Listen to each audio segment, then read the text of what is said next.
Allez, on termine avec le tarot. Le weight. Allez, qu'est-ce qu'on a comme info, s'il vous plaît?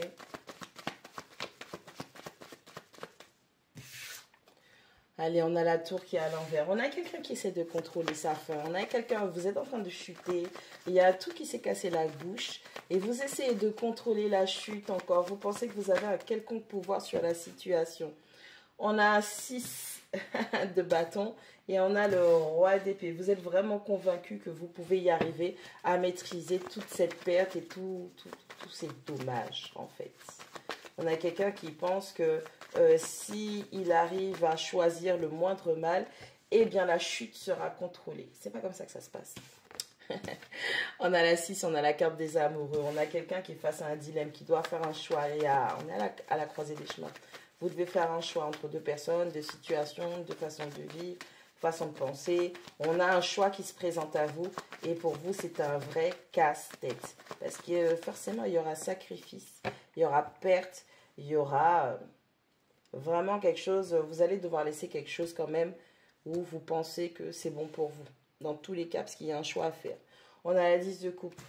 Ça concerne la famille. On a envie de choisir la famille, rendre sa famille heureuse.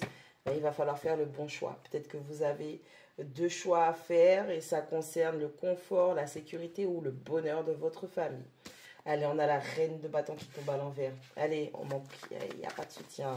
Il n'y a pas de soutien. L'énergie féminine n'est pas là. Elle ne vous soutient pas quant à la direction que vous avez choisi de prendre.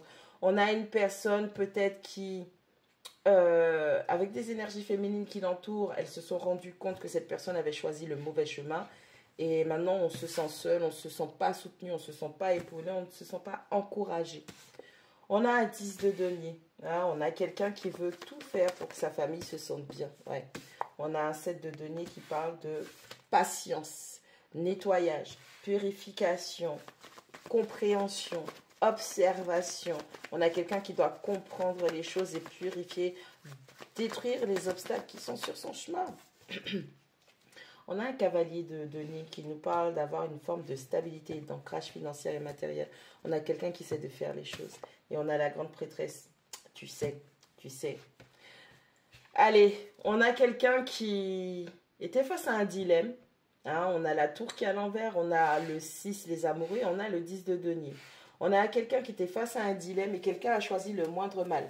La plus petite chose à sacrifier pour pouvoir assurer une descendance, pour pouvoir avoir des choses à transmettre, à léguer. On a quelqu'un qui s'est dit, ça, si je sacrifie cela, c'est du moindre coût, c'est le moindre mal. Et donc, je pourrais préserver ma descendance, mon héritage, ce que j'ai à transmettre, ce que j'ai à léguer. Je voudrais transmettre, je voudrais paraître sage, je voudrais être sage. Je dois user de ma sagesse et je choisis de sacrifier le moindre mal. Donc, même si c'est quelque chose que vous aimiez, vous avez évalué que c'était quelque chose de minime à sacrifier. On a un 6 de bâton, on a un 10 de coupe et on a un 7 de denier.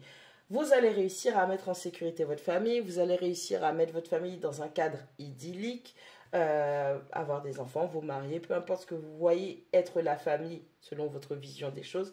Vous allez y arriver, mais on vous dit pas tout de suite.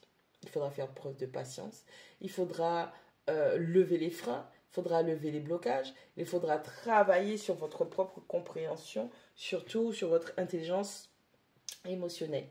On a un roi d'épée, on a une reine de bâton qui tombe à l'envers, on a un cavalier de denier. Là, actuellement, vous êtes plus en mode dans la réflexion. On tranche, on prend des décisions, on est ferme, on est dur, on juge. Il n'y a pas d'histoire de soutenir des mauvaises directions. L'énergie féminine n'a pas besoin d'être sollicitée. Au contraire, cette énergie féminine s'est carrément transformée, mutée en polarité masculine qui n'est que dans le mental. Maintenant, on enlève l'énergie, on enlève la vision, on enlève ce que les gens veulent bien nous montrer ou ce qu'on croit percevoir des autres et on ne juge que les faits. On est sur les faits là. Je tranche, je prends des décisions par rapport aux faits, par rapport à ce qui se passe concrètement. Il n'y a pas histoire de feeling, je ressens qu'on n'est pas sur ça. Nous, ce qu'on veut, c'est la stabilité. Donc du coup, on va juger, on va prendre des décisions en fonction de la stabilité, de l'ancrage, de la sécurité que l'on veut établir et que l'on veut préserver. on a cette grande prêtresse qui te dit que oui, ça, ce sont des connaissances et des compréhensions que tu as et tu dois aussi les utiliser en accord avec ta logique. Il suffit pas juste d'avoir le feeling, d'accord? Il faut réussir à marier le cœur, ok, et l'esprit. D'où le fait d'être cette grande prêtresse. On ne reste pas basé que sur des émotions, des sensations, des ressentis, mais on utilise ce savoir, cette connaissance, cette sagesse spirituelle à travers la logique pour pouvoir trancher et être le plus ferme que possible pour obtenir satisfaction. Voilà.